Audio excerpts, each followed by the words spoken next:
Namaskar, Adap, and welcome. This is Aditya from MedRoot Institute, the institute which is built for the doctors by the doctors. तो चलिए शुरू करते हैं.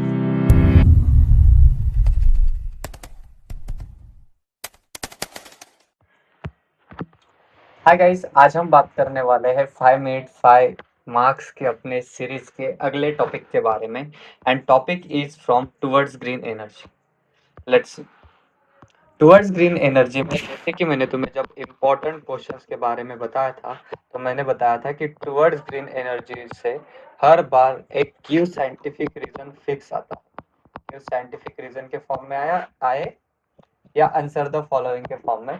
लेकिन एक क्वेश्चन हमेशा फिक्स होता है, सवाल होता है कि व्हाई डैश डैश डैश यानी particular source of energy is called renewable source of energy और why it is not renewable.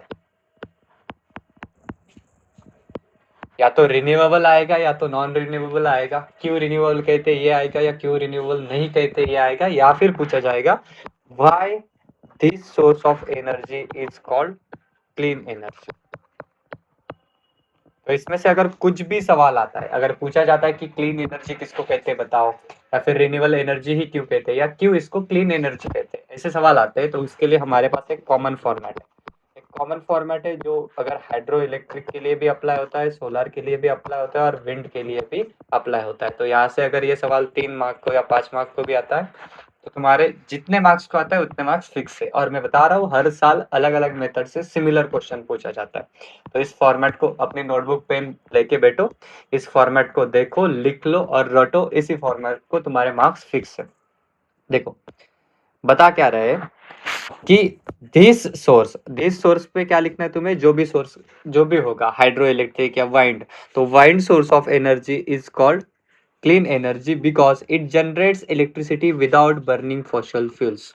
Fossil fuels burn नहीं होंगे तो पोल्यूशन नहीं होगा, पोल्यूशन नहीं होगा तो क्लीन एनर्जी कहलाएंगे. तो सबसे पहले हमने क्या कहा कि वो क्या करता है, इलेक्ट्रिसिटी बिना फॉसिल फ्यूल को बर्न करके बनाता है.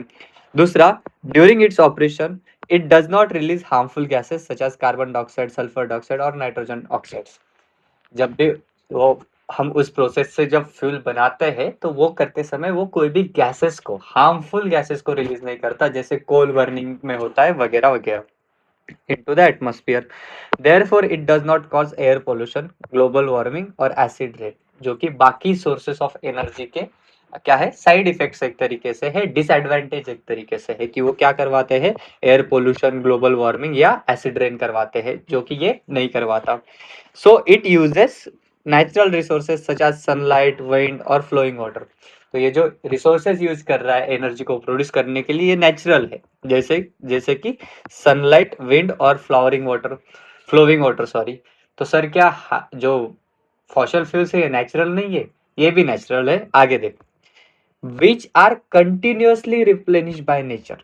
पहली बात तो ये क्या है, ऐसे सोर्स है जो कंटिन्यूअसली रिप्लेनिश किए जाते हैं. फॉसिल फ्यूल्स तो खत्म हो जाएंगे एक टाइम के बाद. Since it is renewable and produces very little environmental pollution during electricity generation. वो क्या करवाता है, बहुत कम इन्वायरमेंटल पॉल्यूशन करवाता है.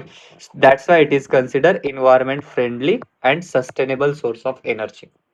हेंस दिस के जगह पे तुम्हें जो भी नाम आया है सवाल में वो लिखना है. Source of energy is term as clean energy due to its low emission and minimal impact on the environment. ठीक है, इस तरीके से ये तुम्हारा जवाब हुआ फॉर 5 मार्क्स. ओके, 5 मार्क का जवाब तुम्हारा होता है इसी टॉपिक से. बाकी मिलते हैं एक अगले लेक्चर में अगले 5 मार्क के साथ. तब तक के लिए पढ़ते रहो. Have a nice day.